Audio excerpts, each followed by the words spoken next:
समरिया भोले बाबा जोगिया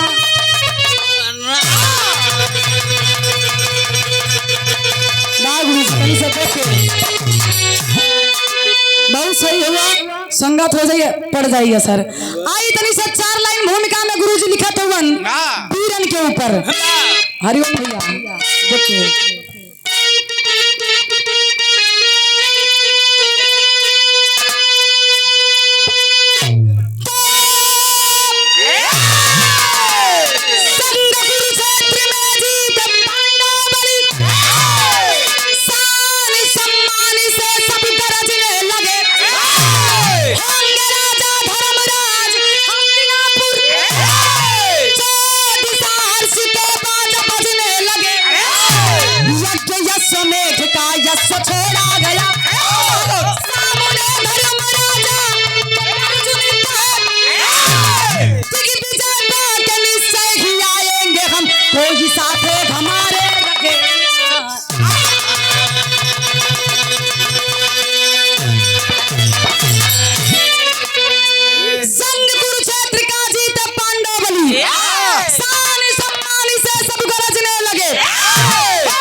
छोड़ा गया।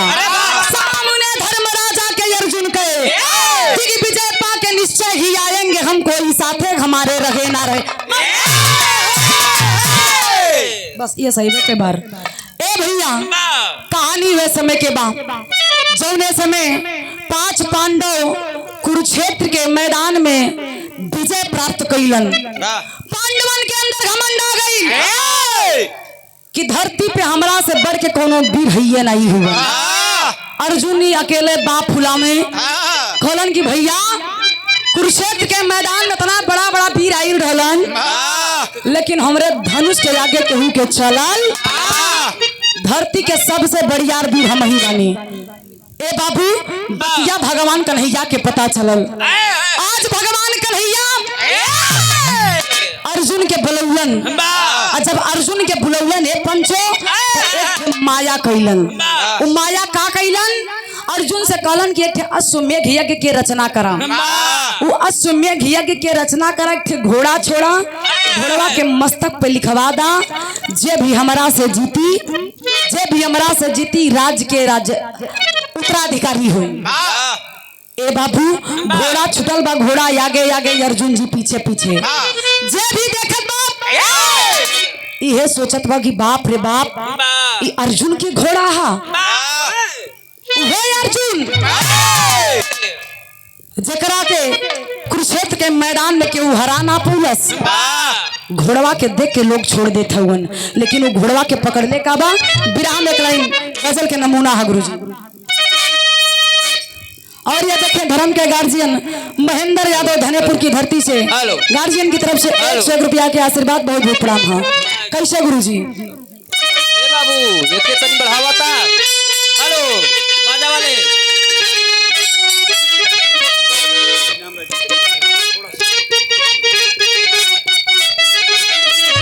बहुत अच्छे,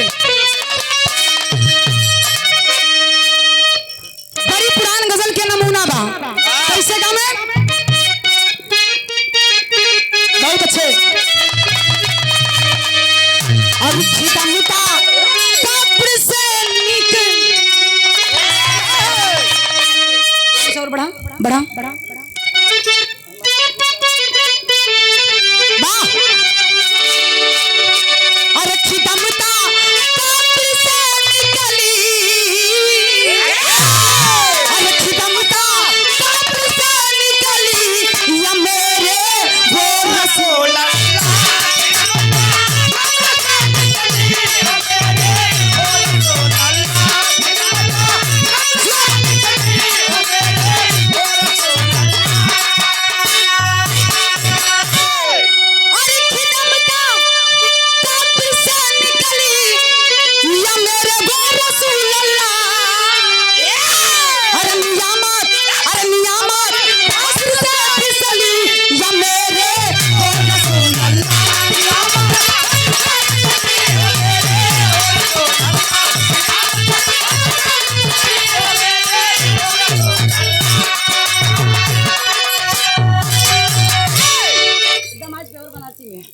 ये देखिए धर्म के गार्जियन श्याम शंकर यादव शर्मा की धरती से मेरे चाचा की तरफ से शानदार 100 रुपया के आशीर्वाद।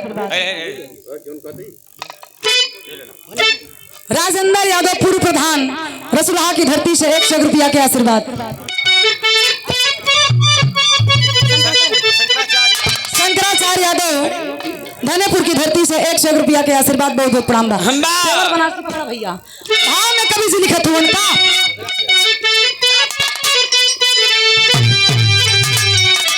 अरे मिटा जो नाम मिटाए से, अरे मिटा जो नाम मिटाए से निशानी उसको कहते हैं।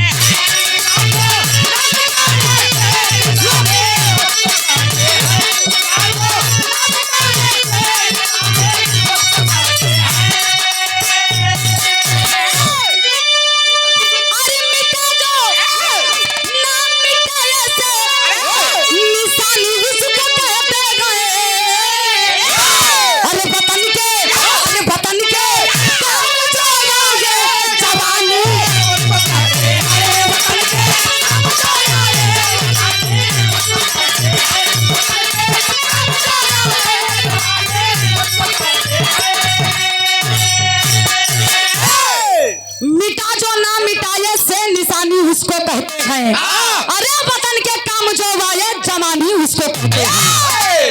लेकिन कहानी के हिजा से शुरुआत में गुरुजी जौहरी में कहना हम जौहरी 2 किस्म के होला। एक एक लाइन बानगी बुल्लू गुरुजी के अंदाज है।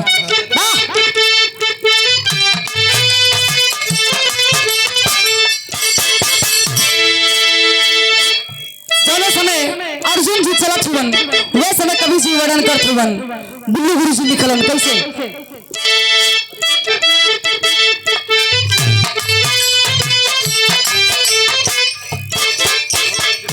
अहि रंग दिया लहू से धरती कुरुक्षेत्र में बाण चला के शीघ्र वापस झंडा फहरा के।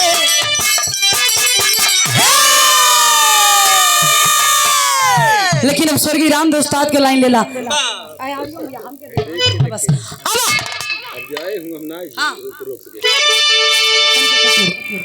स्वर्गीय रामदेव गुरु जी के अंदाज बा कैसे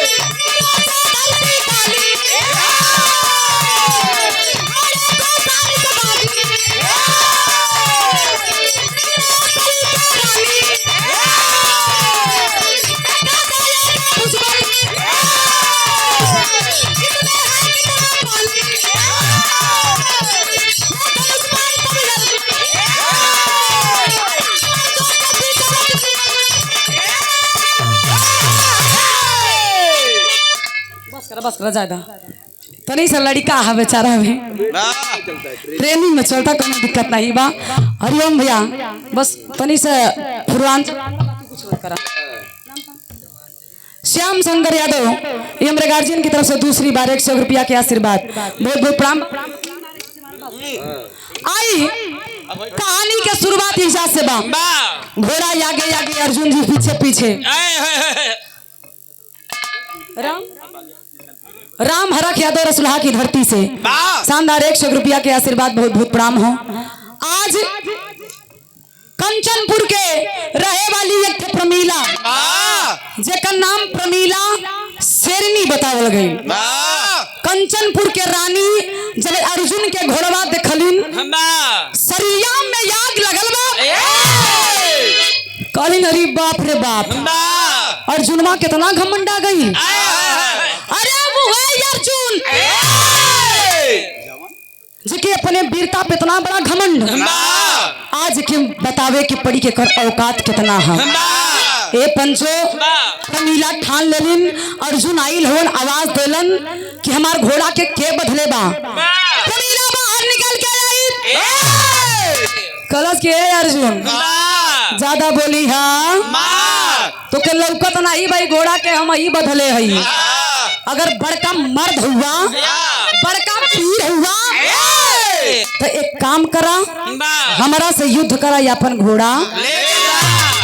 अर्जुन जी के बतिया बाबूजी लगल लेकिन प्रमीला ललकार के कलश स्वर्गीय रामदेव उस्ताद के तरह झगड़ू जी अपने जमाना में गावत रहलन कैसे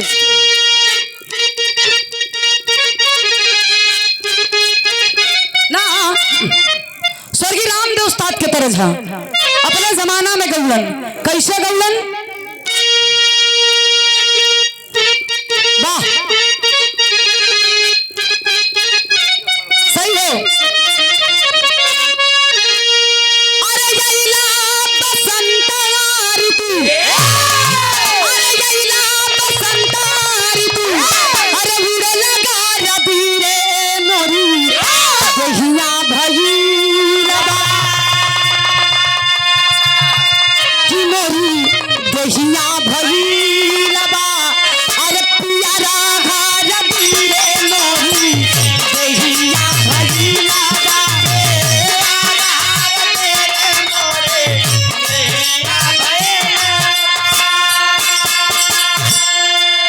घर मालिक गार्जियन राजेश यादव शानदार 100 रुपया के आशीर्वाद बहुत बहुत प्रणाम बा। हमारा काम बढ़िया हुई। आज अर्जुन के ललकारा थीम के प्रमीला कालीन का धर्म के गार्जियन गुड्डू यादव रसुल्लाह की धरती से 100 रुपया के आशीर्वाद। नन्हे वर्मा रामपुर खागल नन्हे वर्मा प्रधान जी की तरफ से 100 रुपया के आशीर्वाद बहुत बहुत प्रणाम बा। सही होगा तू बहुत अच्छे। अरे या जही जरा समरमा अरे या जही जरा समरमा अरे बखान कर लाहो झूठे कायर सपूत या भी मान कर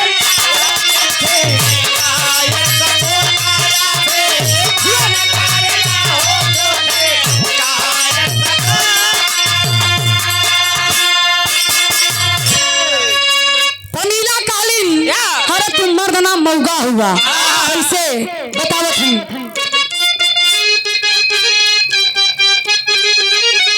कि हस्तिनापुर जहिया खिंचत रहे चिड़िया काखा बार बीरा ताबी रातपुर नगारिया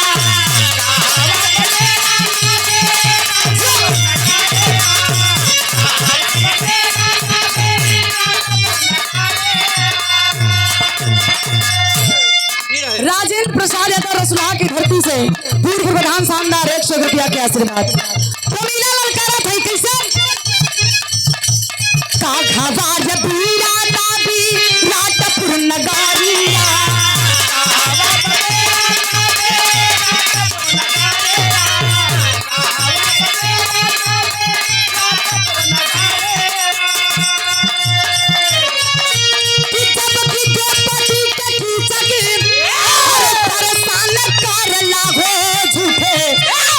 सपूत या भी मान कर लाहो झूठे।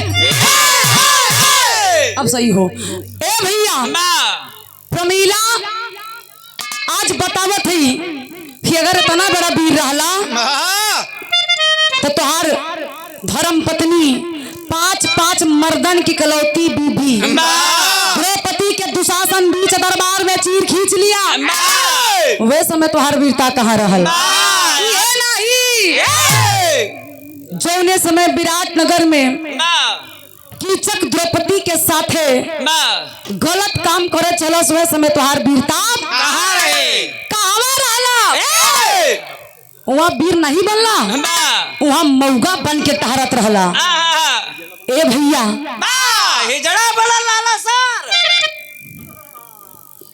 तब नहीं वीरता काम कैलेस। आज हमारे सामने वीर बन छुआ प्रमीला के बतिया अर्जुन सिंह कहलन के रे तो मेहरारू बड़ी बोलतिया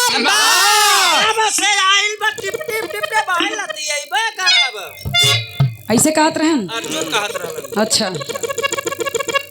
अर्जुन जी शांत होवन तब तक प्रमीला लाल कर लीन फिर कहाँ में तेरी है गुरु जी।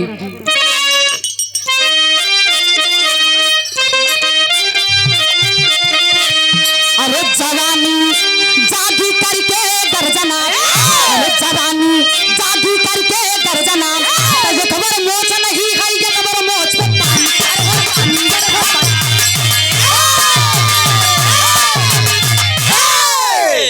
मोच नहीं है, ये कबर मोच पे पानी, जवानी जागी करके घर जना। ए पंचो आज प्रमीला फिर से ललकर लीन विराम में भाव बदलल गुरु जी।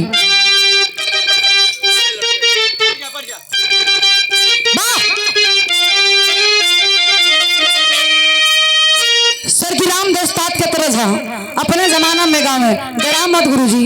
ठीक बाबा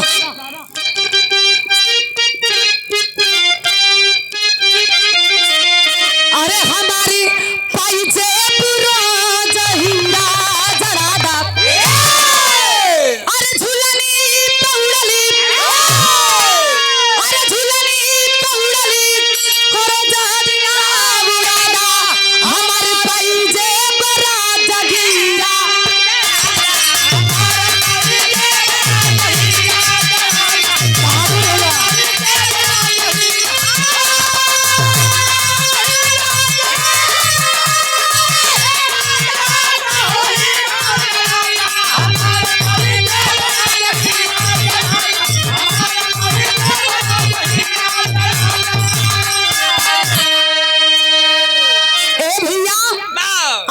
प्रमीला ललकारत बनी कि अर्जुन कन्हैया के मत देखा, अब तोहार कुछ ना करी। हाँ अर्जुन जी खड़ा हुवन तो प्रमीला कइलन का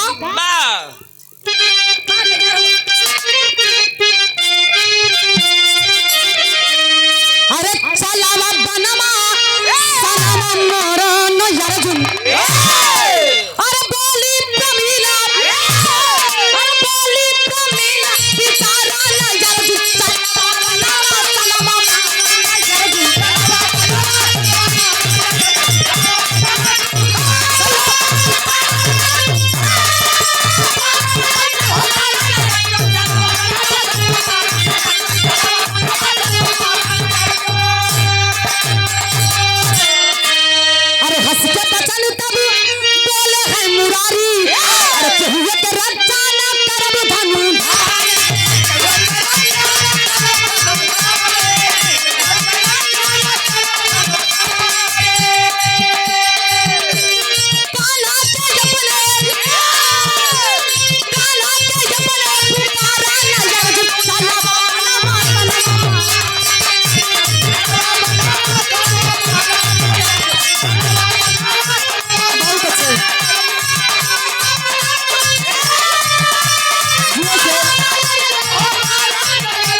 बहुत बढ़िया हुआ।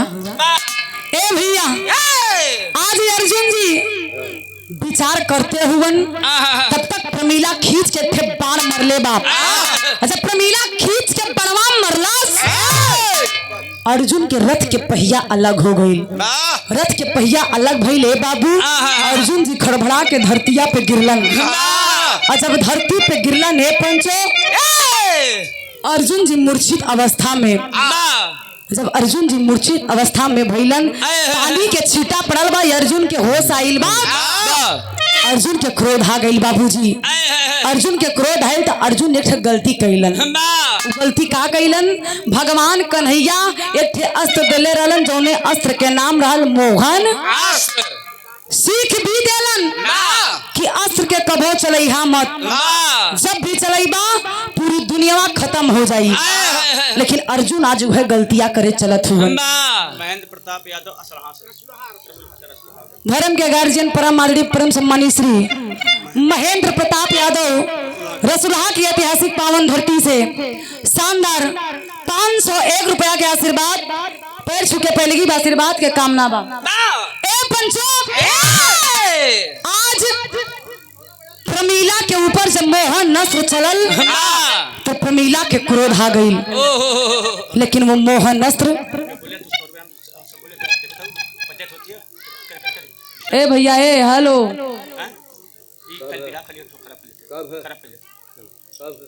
अगर पंचायत हो गई होई तो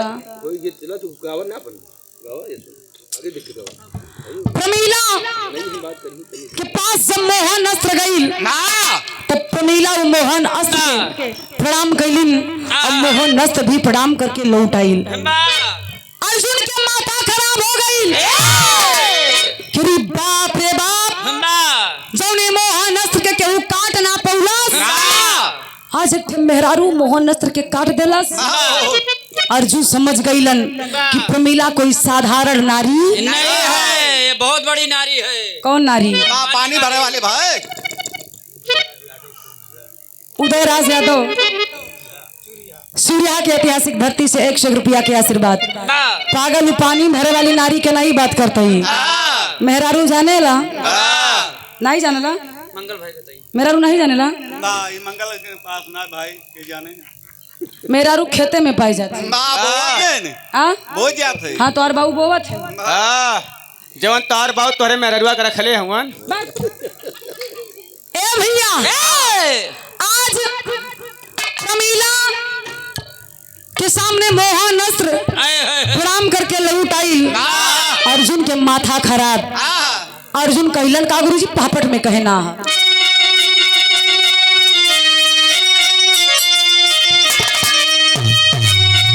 अरे मूर्छा से उठकर पार्थ बलवनमा सोचे मनवा में, अरे मूर्छा से उठकर पार्थ बलवनमा सोचे मनवा में, आज मुरारी सुनला मोरया लनवा सोचे मनवा में।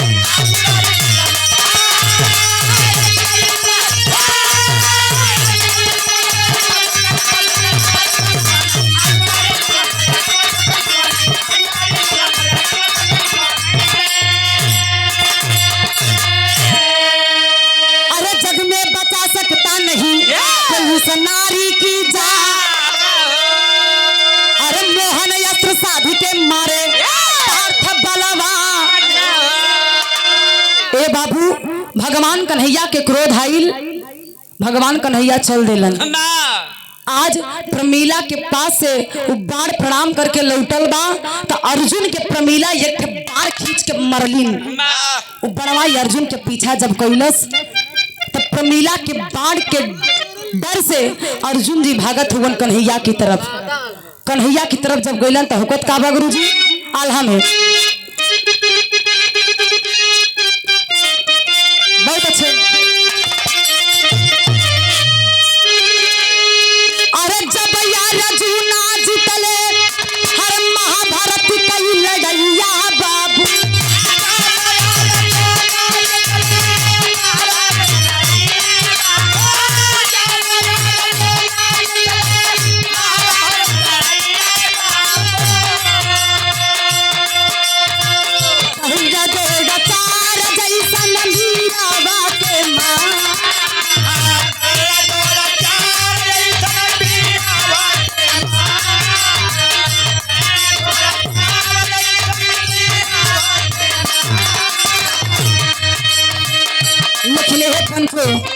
आज महाभारत के लड़ाई तक जीत लेलन, लेकिन एक मेहरारू के लड़ाई से आज हारत हुवन। भगवान कन्हैया हंसे लगलन कि अर्जुन आज एक नारी से बच के आई होगा, पूरे समाज में तू वीर कहावे लायक ना रह गईला। अर्जुन जी हाथ जोड़ के माफी मांगत हुवन, प्रभु करी त करी का, मथवा पे कलंक लगे वाला बा, अब आप ही आ जाके बचाला। भगवान कन्हैया सीख देते हुए इस भाव को समझते हुए परम आदरणीय परम सम्मानी श्री एकाक्ष एयासी रसुलहा की धरती से एकाक्ष की मौसी की तरफ से शानदार 201 रुपया के आशीर्वाद, पैर छू के पहले की आशीर्वाद की प्रतीक्षा।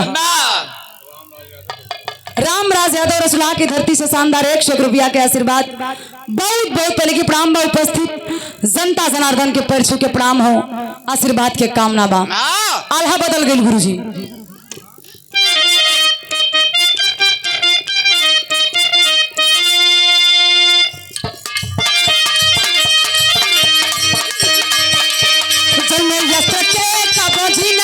छुआ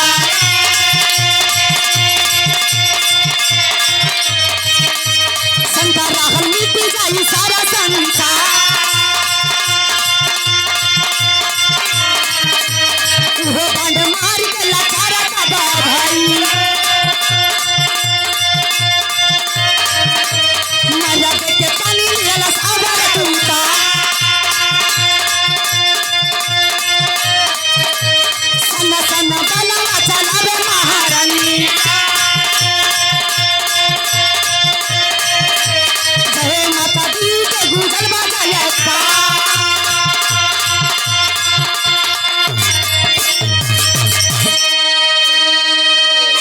बाढ़ के घेरा में अर्जुन जे घरैलन कन्हैया के याद कैलन कन्हैया कलन हे अर्जुन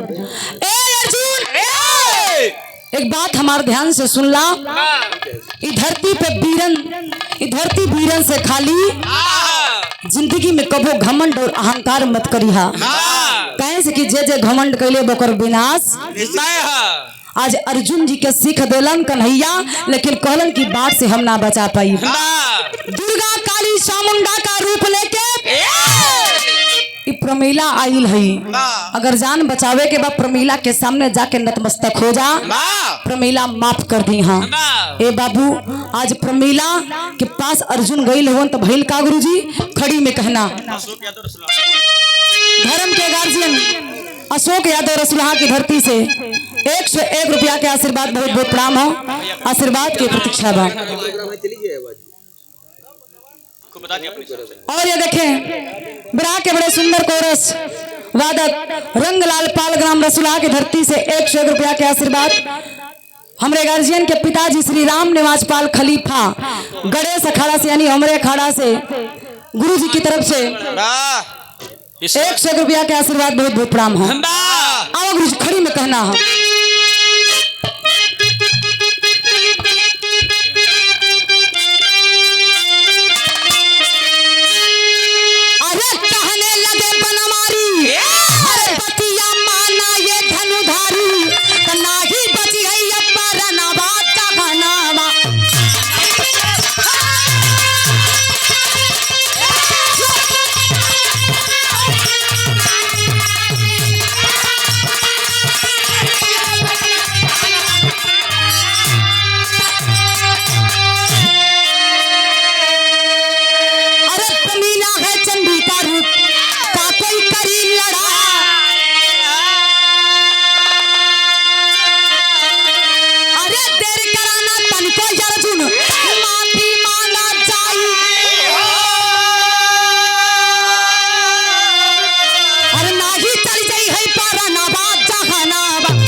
अर्जुन जाके हाथ जोड़ के माफी मांगते हैं प्रमीला हाथ उठा के अर्जुन के कहलिन अर्जुन हम तुमसे लड़ाई करने नहीं आए हैं धरती पे भगवान कन्हैया का आदेश हुआ जो आपके अंदर घमंड और अहंकार की बू आ रही थी उसको खत्म करने के लिए मुझे ये काम करना पड़ा। अरे अर्जुन मेरी एक बात कान खोल के सुनिएगा कि जिंदगी में कभी घमंड और अहंकार मत करिएगा। कहलिन का गुरु जी और धर्म के गार्जियन राम प्रसाद यादव ऐतिहासिक धरती धनेपुर की धरती से शानदार 101 रुपया के आशीर्वाद बहुत बहुत प्रणाम है। अंतिम लाइन में कहना है विमल ज्ञान वरदान के साथ है अश्वदली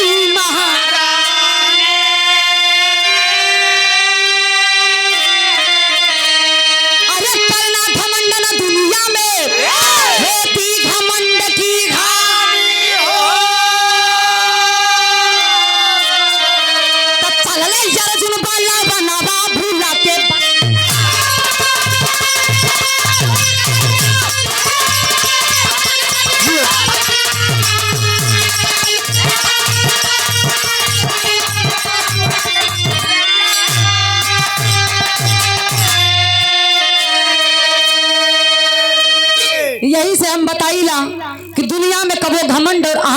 ना करे के चाही। जे कैलाश ओकर विनाश भइल और जे जे करी ओकर विनाश निश्चित बा। आखिरी अंतिम लाइन में कहना है, गुरु बिहारी गुरु गणेश गुरु रामलाल समझाए, स्वर्ग विशेष चंद्रिका कवि बच्चन जी बाग सजाए। अरे जवानी जागी करके गर्जना, अरे जवानी जागी करके गर्जना, तो ज्योति गया कवि के रक्षक रहे मगरानी। जवानी जागी करके गर्जना,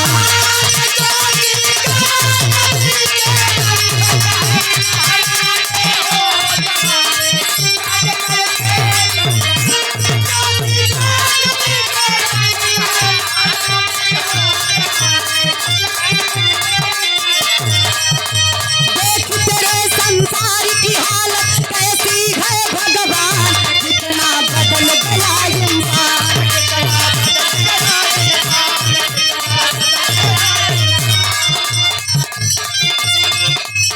वाह, बहुत अच्छे।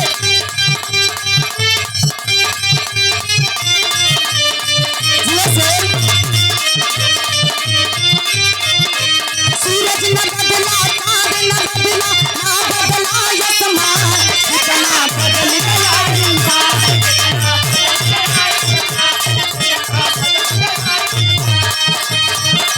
जन्म जन्म का साथ है हमारा तुम्हारा, तुम्हारा